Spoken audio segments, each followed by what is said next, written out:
O governo do PT tem se notabilizado por recordes tristes de falta de cuidado com a máquina pública, com a segurança fiscal e com o seu dinheiro.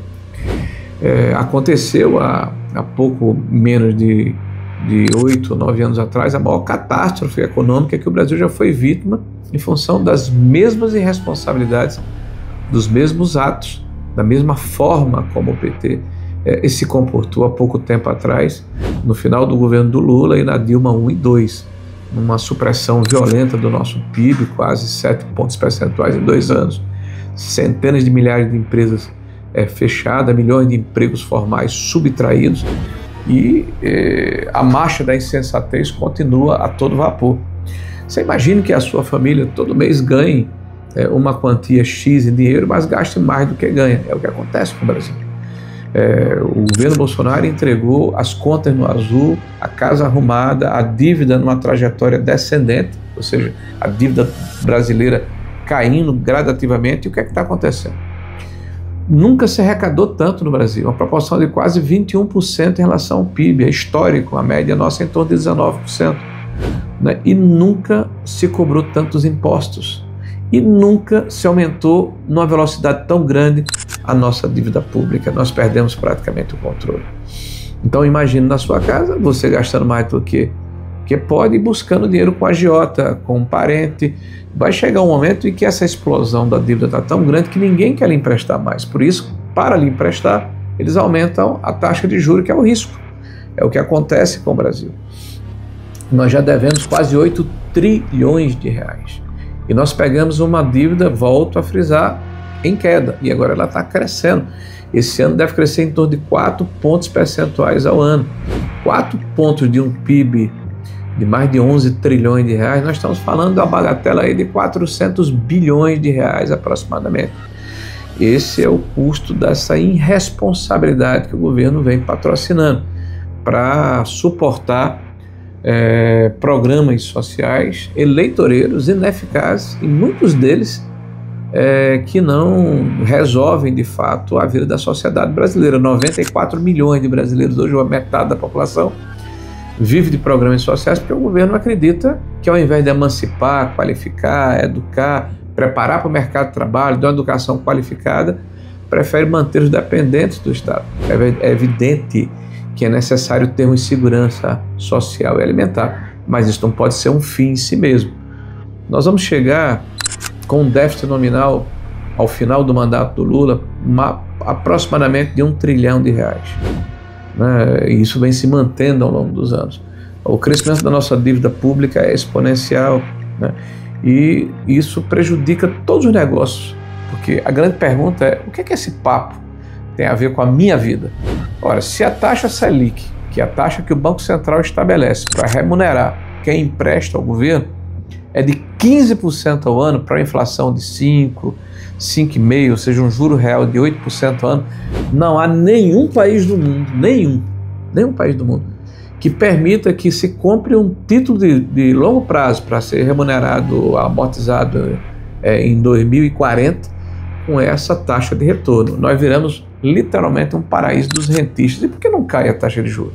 Pela irresponsabilidade fiscal do governo. E essa taxa de juros é para o governo, que é, teoricamente, melhor pagador do que você, cidadão. Para você vai ser de 20%, 25%, 30% ao ano. O que é que significa? Ninguém quer mais empreender, ninguém quer mais edificar, ninguém quer mais arriscar, ninguém quer fazer um financiamento de longo prazo, ninguém quer gerar um negócio, ninguém quer abrir uma perspectiva de um novo investimento dentro do país que demande tempo e maturação para que ele possa dar retorno. Quem está pilotando o Brasil no rumo do abismo? O PT. O PT, que é o partido das trevas, com os mesmos métodos, com o aparelhamento da máquina pública, com a irresponsabilidade fiscal, com a falta de planejamento na elaboração de projetos populistas, com um projeto que não tem muito a ver com o Brasil. O PT não tem projeto de país, tem projeto de se perpetuar no poder, e para isso, infelizmente, vale tudo. O governo já aumentou impostos 27 vezes desde o início de 2023.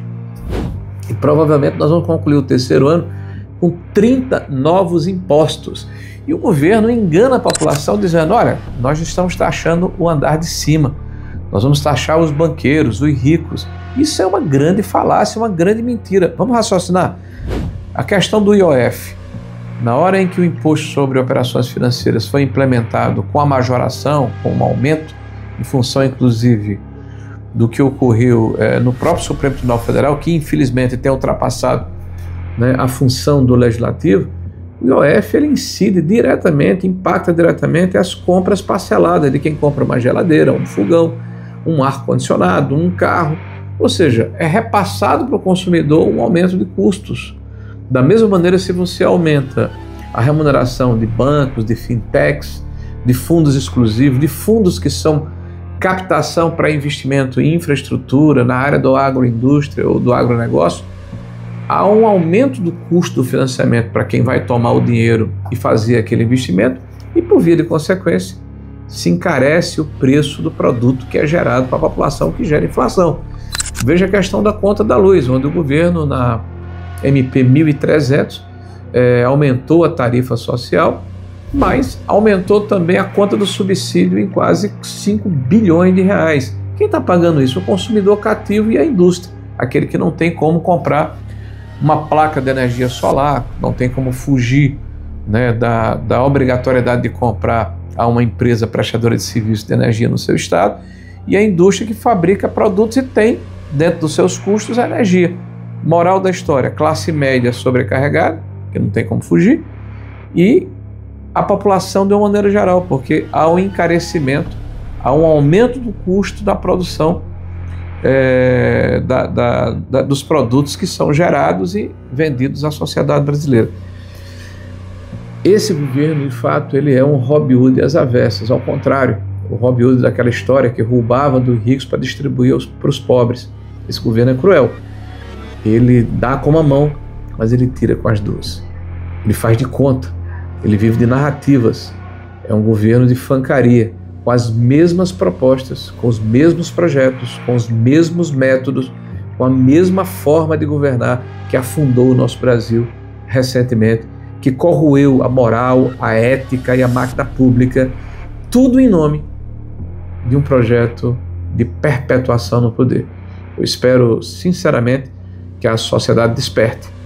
Nós temos muitos problemas, a violência, o desemprego, o desequilíbrio econômico, nós temos problemas sociais gravíssimos, nós temos um país complexo, diverso, plural, diferente entre si, onde há uma necessidade de se ter um olhar também para tratar os desiguais, né, da maneira como eles precisam ser tratados, tá?